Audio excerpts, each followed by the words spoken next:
Curious which classic dinners from the 70s deserve a comeback? Sit back as we take a look at 25 tasty meals that were once part of our nightly rituals. While a few die-hard fans still make these, they've largely fallen off mainstream menus. Time to roll back the clock. Beef stroganoff. Beef stroganoff was a dinner party staple in American homes during the 1970s. This rich dish features tender strips of beef in a creamy, sour cream sauce, typically served over egg noodles. Originally a Russian dish dating back to the 19th century, it gained massive popularity in the US during the post-war era. By the 1970s, it had evolved to include mushrooms and onions, with many home cooks using cream of mushroom soup as a convenient shortcut. The dish was commonly featured in dinner party menus and family cookbooks throughout the decade, valued for its elegant presentation and hearty flavors. What made beef stroganoff particularly appealing to 1970s families was its ability to transform affordable cuts of beef into something special, aligning perfectly with the decade's economic challenges. Home cooking magazines like Family Circle and Better Homes and Gardens regularly featured variations of the recipe, suggesting it was just as appropriate for weeknight family dinners as it was for entertaining guests. Chicken a la King. Chicken a la King features diced chicken in a rich cream sauce with mushrooms, pimientos, and sometimes peas. This American creation dates back to the early 20th century, with origins claimed by several New York hotels. By the 1970s, it had become a go-to dish for using leftover chicken, often served over toast points, rice, or puff pastry shells. The dish was particularly popular for ladies' luncheons and casual dinner parties. Its creamy texture and colorful appearance made it both satisfying and visually appealing, while the combination of convenient canned ingredients made it accessible for home cooks looking to create something that felt special without too much fuss. During the 1970s, as more women entered the workforce, dishes like Chicken a la King provided a solution for busy mothers looking to create memorable meals with limited time. Recipe cards from the era often provided made-ahead instructions, allowing the sauce to be prepared on the weekend and reheated for a quick weeknight dinner, making it particularly valuable for budget-conscious families. Fondue parties were all the rage in the 1970s, with the communal pot of melted cheese becoming the centerpiece of social gatherings. This Swiss dish gained tremendous popularity in American homes during this decade, with many newlyweds receiving fondue sets as wedding gifts. The traditional preparation involves melting Gruyere and Emmental cheeses with white wine, garlic, and a touch of Kirsch liqueur. Diners would spear cubes of bread onto long forks and dip them into the bubbling mixture. Beyond cheese, chocolate and oil fondues also became popular variations. Fondue represented the casual, interactive dining experience that defined the era's entertaining style. The 1970s love affair with fondue went beyond just the food itself.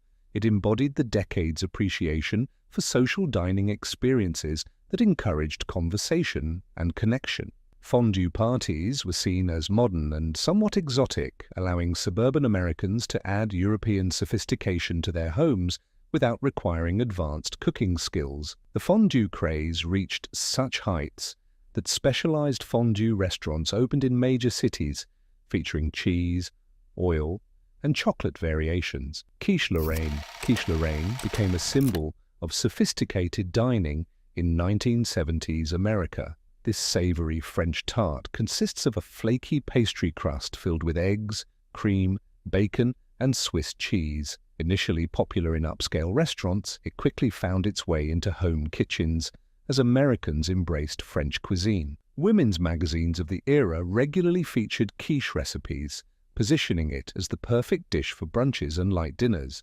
Its popularity continued until the early 1980s, when the publication of Real Men Don't Eat Quiche humorously suggested it wasn't masculine enough, ironically marking its cultural significance during the previous decade. What made quiche particularly appealing to American home cooks of the 1970s was its versatility and relatively simple preparation. despite its fancy French name. Homemakers could prepare it in advance, serve it at room temperature, and customize it with vegetables or different cheeses depending on what was available. The dish became a fixture not only at dinner parties, but also at the emerging trend of weekend brunches, where friends would gather for mimosas and slices of quiche served with simple green salads. Swedish meatballs. Swedish meatballs gained immense popularity in American homes during the 1970s, partly due to the increasing influence of international cuisines. These small, tender meatballs made with ground beef and pork, seasoned with nutmeg and allspice, and served in a rich cream gravy, became a cocktail party essential. Typically served with lingonberry jam, they offered an accessible taste of Scandinavian cooking. The dish was often presented in electric chafing dishes at gatherings or as a family meal served over egg noodles. Their popularity was so widespread that they became a staple in frozen dinners and were featured in nearly every community cookbook published during the decade. The 1970s fascination with Swedish meatballs coincided with Americans' growing interest in international travel and cuisine, as affordable overseas flights became more accessible to middle-class families for the first time. This culinary curiosity, combined with smart marketing from companies like Stouffer's and Swanson, who included Swedish meatballs in their frozen dinner lines, helped cement the dish in America's collective food memory. Home cooks took pride in mastering their own versions, often adjusting the traditional recipes to accommodate American taste preferences and ingredient availability. Many families had their secret ingredient, perhaps a dash of Worcestershire sauce or a specific proportion of beef to pork. This personalization made Swedish meatballs a dish that bridged the gap between exotic foreign cuisine and comforting family tradition, allowing hosts to impress guests with something that felt simultaneously cosmopolitan and approachable during an era when Americans were increasingly looking beyond their borders for culinary inspiration. Salisbury steak. Salisbury steak was a quintessential 1970s family dinner featuring ground beef patties smothered in rich brown gravy with mushrooms and onions. Despite its fancy-sounding name, it was actually an economical meal that stretched ground beef to feed a family. Created by Dr. J.H. Salisbury in the late 19th century as part of his meat-centered diet plan, by the 1970s it had become a TV dinner staple and regular home-cooked meal. The dish typically came with sides of mashed potatoes and green peas, making a complete meal that represented the meat and potatoes American dining tradition. Its status as comfort food made it especially popular during the economic challenges of the decade. The 1970s saw Salisbury steak evolve from its basic origins to include various regional adaptations. Southern versions often added a touch of bell pepper to the gravy, while Midwestern variations might incorporate a small amount of oatmeal into the patties for extra tenderness. The dish's practicality extended beyond its economical ingredients. It was also considered an ideal meal for novice cooks to prepare, often appearing in first cookbook collections. Chicken divan.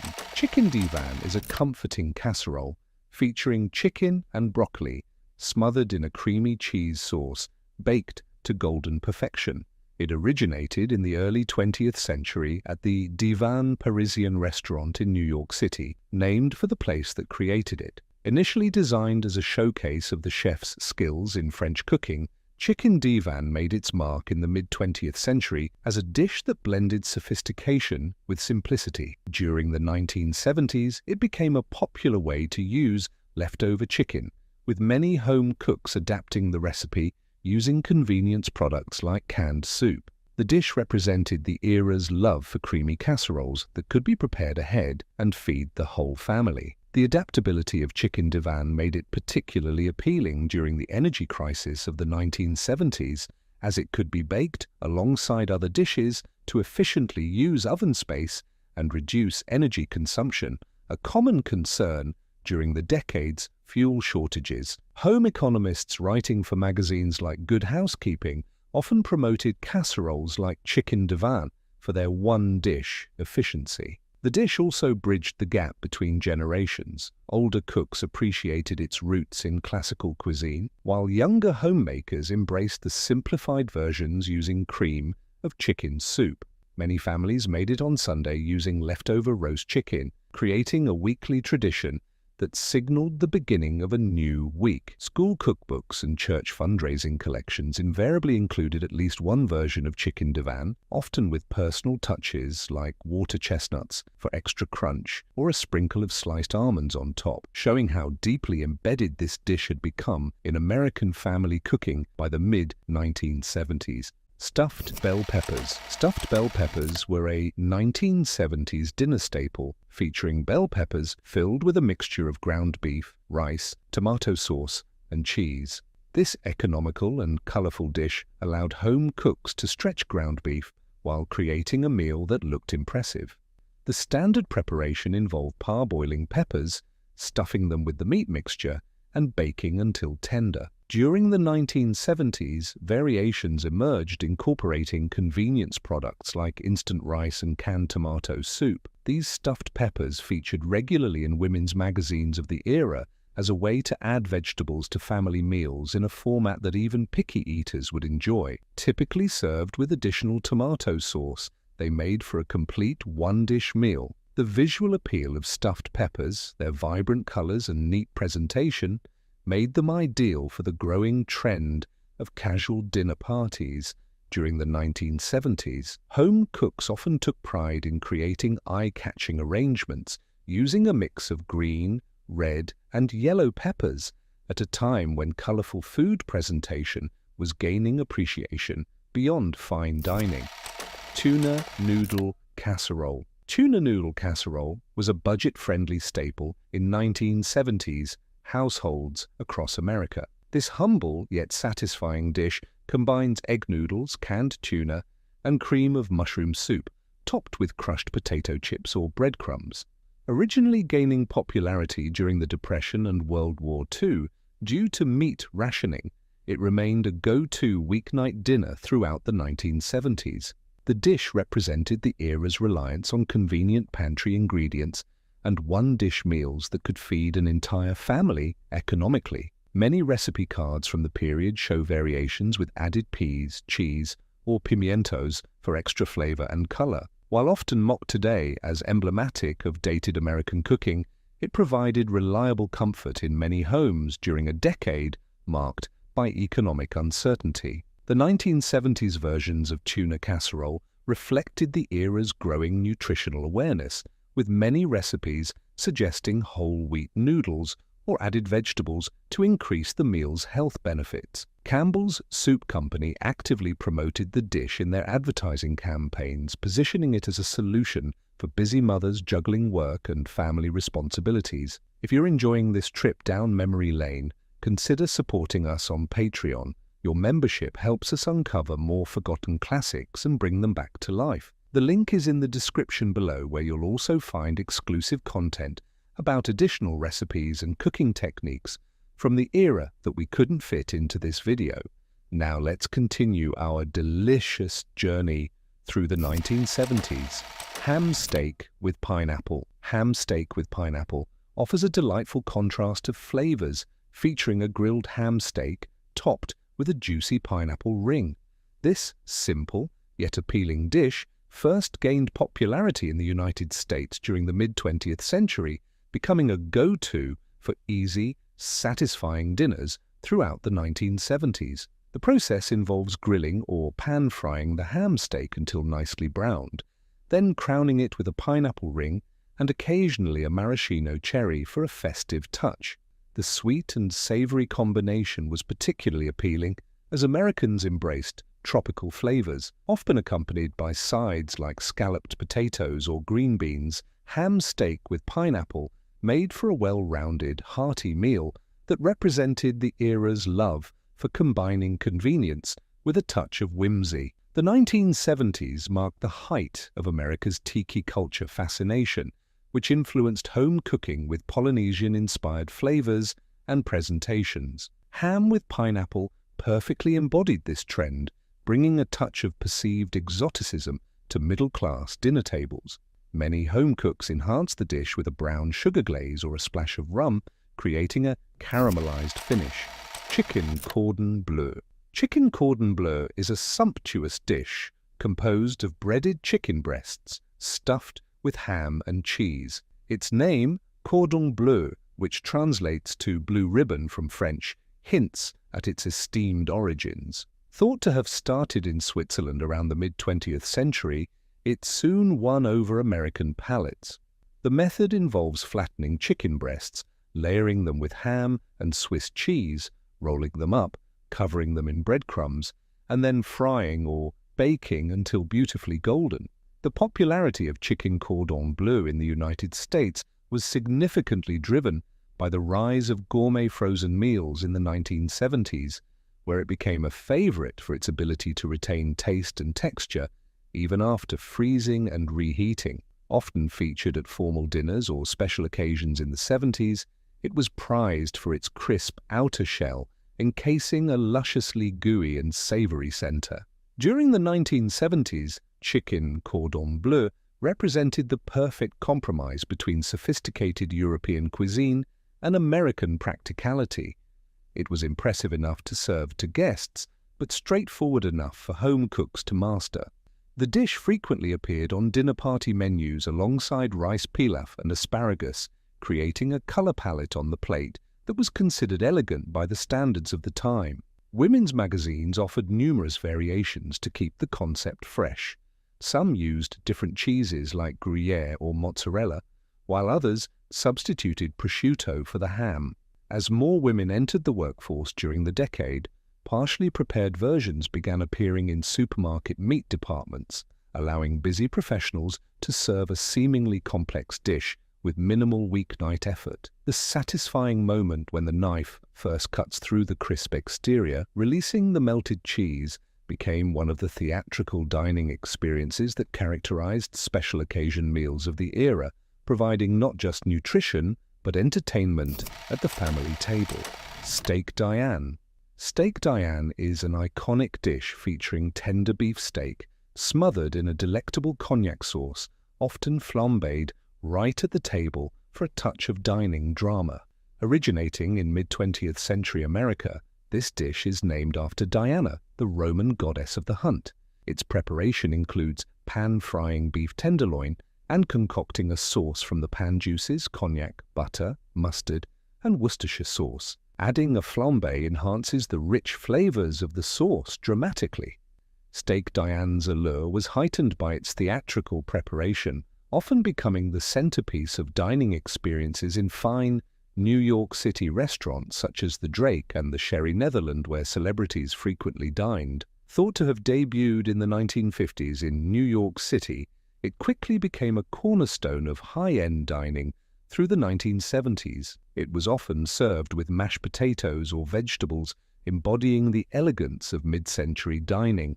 The 1970s witnessed Steak Diane's transition from exclusive restaurant fare to ambitious home cooking, as Americans increasingly sought to recreate fine dining experiences in their own kitchens.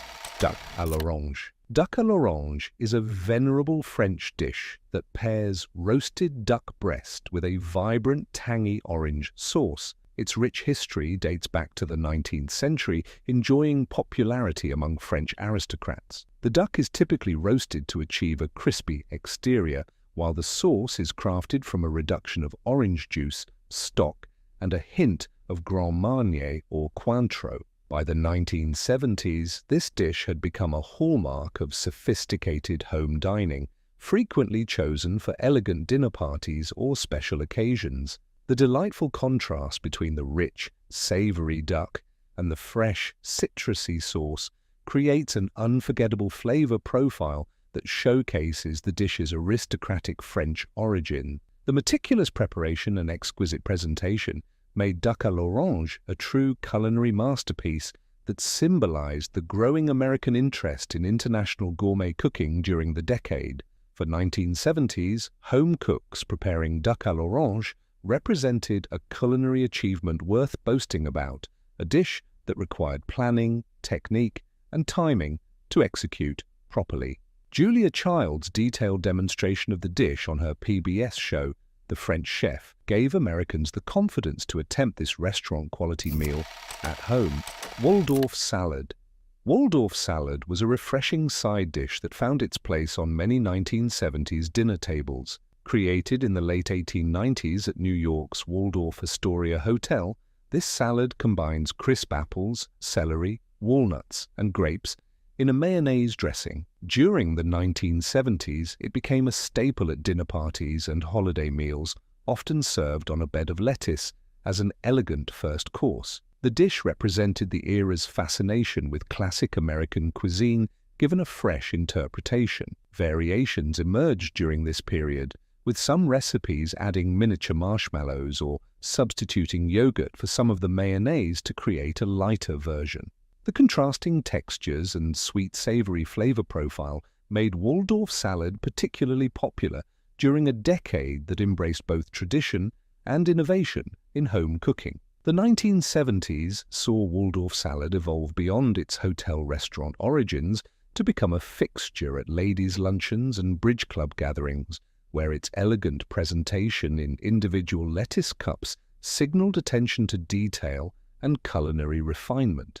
Magazine features of the era often suggested serving it in hollowed apple shells or avocado halves for special occasions, adding to the visual appeal that made food presentation increasingly important in home entertaining. Department stores like Macy's and Marshall Field's featured the salad in their tea room menus, further cementing its association with sophisticated casual dining. For many middle-class Americans, the inclusion of walnuts, still considered somewhat premium ingredients, elevated Waldorf salad from everyday fare to something special. The dish's balance of sweet and savory elements, crunchy and creamy textures, made it universally appealing across generations, appearing at both grandmothers' bridge luncheons and younger couples' dinner parties throughout the decade. The preparation required minimal cooking, making it ideal for summer entertaining while still carrying the cachet of the legendary hotel where it originated, lending even modest gatherings a touch of New York sophistication. Veal Oscar. Veal Oscar is a decadent dish featuring breaded veal cutlets topped with crab meat, asparagus, and hollandaise sauce. Named after King Oscar II of Sweden, who was known for his love of fine dining, it was created in the late 19th century. The traditional preparation involves breading and frying veal cutlets, then topping them with sautéed crab meat and steamed asparagus. The dish is finished with a rich and creamy hollandaise sauce, creating a luxurious and indulgent meal. Veal Oscar was particularly popular in high-end restaurants during the 1970s, representing the era's love for lavish continental cuisine. Its elegant presentation and combination of premium ingredients made it a special occasion dish that symbolized fine dining at its most extravagant, perfectly aligned with the decade's appreciation for classical European culinary traditions. The 1970s represented the golden age of tableside service in American restaurants, and Veal Oscar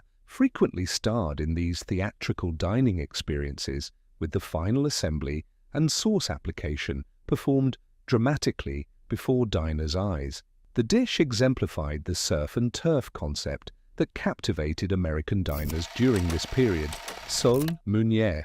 Sole meunière is a delicate and refined French classic consisting of tender fish fillets lightly dredged in flour, sautéed in butter, and spritzed with lemon. The dish gets its name, meunière, from the traditional French technique used in its preparation. It first captured hearts in France early in the 20th century, where it quickly became a fixture in upscale dining. Julia Child's profound endorsement of sole meunière after experiencing it as her first memorable meal at La Couronne restaurant in 1948 catapulted the dish to international fame and sparked her lifelong passion for French cuisine. During the 1970s, as Americans embraced French cooking techniques through Julia Child's television programs and cookbooks, sole meunière became a popular choice for home cooks looking to create an elegant yet simple dinner. The dish's light, refreshing qualities perfectly showcased the delicate flavors of the fish.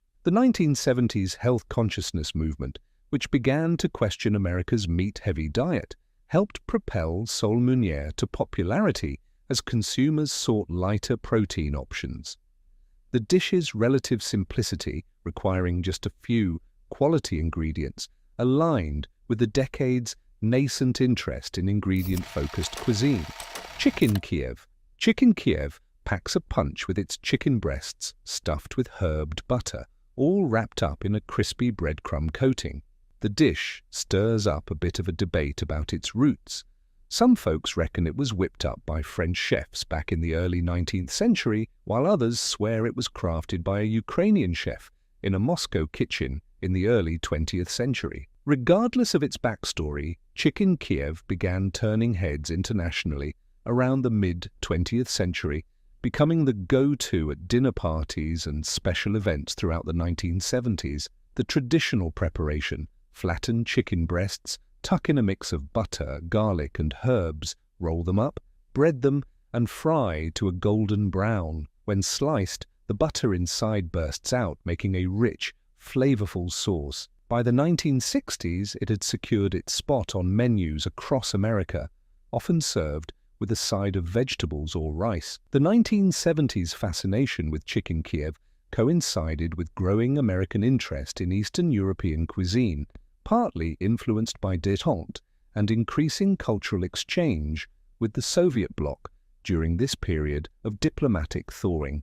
The dish appealed to Americans' love for dramatic food moments, the ceremonial cutting into the crisp coating to release the herb-infused butter created a memorable dining experience that was often the highlight of the meal. Cooking magazines of the era frequently featured tips for ensuring the butter remained inside during cooking, suggesting freezing the butter mixture before stuffing or using specific rolling techniques to prevent leakage. The dish's international mystique, combined with its relatively straightforward preparation, made it perfect for ambitious home cooks looking to impress guests without requiring professional training. As the decade progressed, food processors like Cuisinart began marketing their appliances by demonstrating how they could simplify preparing dishes like Chicken Kiev, helping to mechanize American home kitchens while maintaining the allure of international gourmet cooking. The dish retained its popularity through the end of the decade, appearing on restaurant menus at all price points and establishing itself as a classic that bridged the gap between Eastern European traditions and American tastes. Baked Alaska. Baked Alaska was the showstopper dessert of 1970s dinner parties, featuring ice cream encased in meringue and briefly baked to create a hot-cold temperature contrast that amazed guests. This dramatic dessert, dating back to the 19th century, experienced a revival during the 1970s as hosts sought impressive finales to their dinner parties. The preparation involves placing ice cream on a sponge cake base, covering it completely with meringue, and quickly baking it at high heat or flambeing it with spirits. The insulating properties of the meringue prevent the ice cream from melting, creating a magical dessert experience. Baked Alaska represented the theatrical dining experiences that defined the decade, combining impressive technique with a flair for the dramatic that suited the era's entertaining style. The 1970s version often incorporated newfound ice cream flavors beyond vanilla, with combinations like chocolate and mint becoming particularly popular. For hosts, successfully executing a Baked Alaska carried serious bragging rights, as it required precise timing and temperature control to prevent the ice cream from melting while properly browning the meringue. Veal Marsala. Veal Marsala is an elegant Italian dish that features tender veal cutlets simmered in a rich Marsala wine sauce. Originating in Sicily, where Marsala wine has been a staple since the 18th century, this dish made a splash in Italian-American kitchens in the mid-20th century. The classic method involves lightly flouring veal cutlets, then pan-frying them in butter until beautifully browned. The magic happens when the pan is deglazed with Marsala wine, adding mushrooms and sometimes cream to create a sauce that's both sweet and savory. During the 1970s, as Italian cuisine beyond spaghetti and meatballs gained popularity in America, Veal marsala emerged as a sophisticated favorite on restaurant menus. Its rich flavor profile and relatively simple preparation made it accessible for home cooks wanting to recreate restaurant experiences, commonly served with pasta or potatoes to enhance the tender veal with its robust marsala sauce. The dish represented Americans' growing appreciation for regional Italian cooking beyond the familiar Southern Italian recipes that had dominated the American understanding of Italian food in previous decades. Coquille Saint-Jacques. Coquille Saint-Jacques is a dish that exudes elegance, featuring scallops baked in a creamy sauce and often served right in their shells. This dish's charming name, which translates to Saint James's shells, nods to St. James, the patron saint of pilgrims, and references the pilgrimage to Santiago de Compostela in Spain. To prepare it, scallops are gently sautéed in butter, then bathed in a sauce crafted from white wine, cream, and shallots. The final touch is a sprinkle of breadcrumbs before baking until the top turns a tempting golden brown. During the 1970s, as Americans explored French cuisine beyond the basics, Coquille Saint-Jacques became a signature dish for special occasions and dinner parties. Its sophisticated presentation in scallop shells made it particularly appealing during a decade that celebrated both gourmet cooking and artistic food presentation. The dish represented the growing confidence of American home cooks in attempting authentic French recipes, supported by the increasing availability of cooking equipment and ingredients previously found only in professional kitchens. For many dinner party hosts, it became a reliable impression maker. Beef Wellington.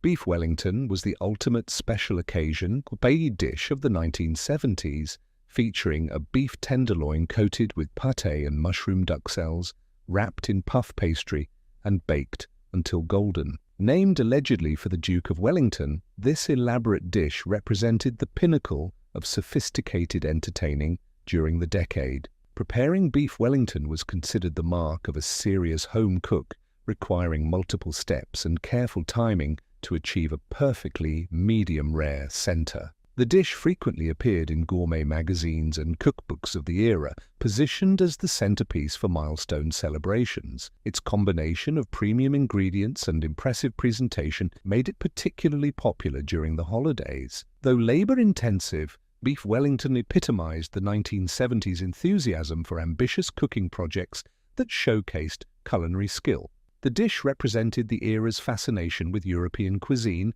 and the growing American interest in developing serious culinary techniques at home. Dinner guests would often compliment hosts for days afterwards on a well-executed beef Wellington, cementing its status as the ultimate achievement in 1970s home entertaining. Turkey tetrazzini. Turkey tetrazzini is a creamy, comforting pasta dish that features turkey, mushrooms, and parmesan, all baked to a golden finish. It was crafted by chef Ernest Arbogast at the Palace Hotel as a tribute to Italian opera singer Luisa Tetrazzini. Believed to have been first made in San Francisco in the early 20th century, this dish begins by sautéing turkey and mushrooms, then melding them with a lush sauce made from butter, flour, milk, and chicken broth. The creamy mixture is then tossed with cooked spaghetti, sprinkled with Parmesan cheese, and baked until it's bubbly and golden. During the 1970s, turkey tetrazzini became especially popular as a way to repurpose Thanksgiving leftovers, featured in numerous women's magazines and family cookbooks. Its creamy texture and familiar flavors made it a comforting family meal during a decade that increasingly embraced casseroles for their convenience and ability to feed a crowd. The dish perfectly represented the practical home cooking approach that prevailed during the decade's economic challenges, transforming leftovers into a completely new meal that families looked forward to as much as the original holiday feast. Beef bourguignon. Beef bourguignon gained tremendous popularity in 1970s American homes following Julia Child's influential cookbook and television demonstrations. This classic French stew features beef slowly braised in red wine with pearl onions, mushrooms, and bacon. The dish exemplified the era's growing interest in authentic international cooking techniques. Preparation involves marinating the beef in wine, then slowly simmering it until tender, creating rich, complex flavors. During the 1970s, serving beef bourguignon signaled a home cook's sophistication and willingness to spend time creating something truly special. Typically served with crusty bread or over-buttered noodles, it represented the movement away from convenience foods toward more authentic, culinary experiences. The dish's prominence reflected the decade's growing appreciation for the deliberate, unhurried approach to cooking that Child championed. For many Americans, beef bourguignon served as their introduction to serious French cooking, encouraging home cooks to view the kitchen as a place for creative expression rather than just meal production. The dish's rich flavors and comforting nature made it perfect for the dinner party culture that flourished during the decade. Shrimp cocktail. Shrimp cocktail was the quintessential appetizer of 1970s dinner parties and restaurant dining. This simple yet elegant starter features boiled shrimp served in a glass with tangy cocktail sauce. During the 1970s, no upscale restaurant menu was complete without this offering, and home entertainers regularly presented it as the opening course for special occasion meals. The dish's popularity stemmed from its perfect balance of luxury and accessibility.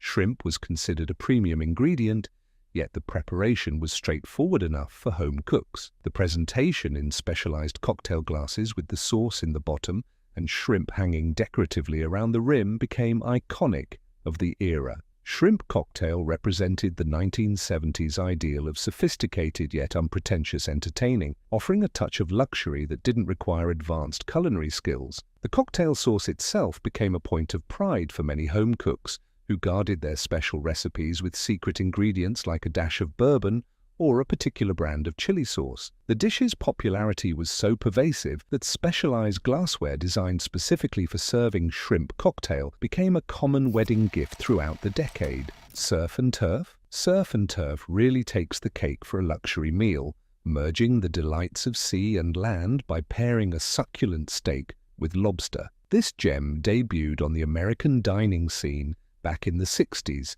quickly becoming the crown jewel of fine dining in the 1970s. There's a bit of a toss-up about who first whipped it up, but it's usually linked to high-end steakhouses and seafood joints. The phrase surf and turf perfectly captures the essence of a lavish meal. Typically, you'd find a tender beef steak, like a filet mignon, grilled to perfection next to a beautifully broiled lobster tail, all rounded off with a side of melted butter and occasionally a decadent béarnaise sauce. In the 1970s, this dish really hit its stride, especially at celebratory events or upscale eateries, becoming a symbol of the American fascination with all-out luxury dining, where piling two premium ingredients onto one plate was the ultimate indulgence. The combination represented the decade's economic prosperity for the middle class, who could occasionally splurge on previously unattainable luxury ingredients for special celebrations. These forgotten dinners from the 1970s reveal much about the era's culinary trends, from the embrace of international cuisines to the balance between convenience and gourmet aspirations. While many have faded from regular rotation in American kitchens, they tell the story of a decade exploring new flavors while maintaining comfort and tradition. Did this journey through 1970s cuisine stir up memories of family dinners around your table? If you remember enjoying any of these classics, we'd love to hear your stories in the comments. If you enjoyed this delicious trip down memory lane, please hit that like button and subscribe to our channel for more nostalgic journeys through the foods, fashions, and fads of decades past. Your support helps us continue bringing these forgotten classics back into the spotlight.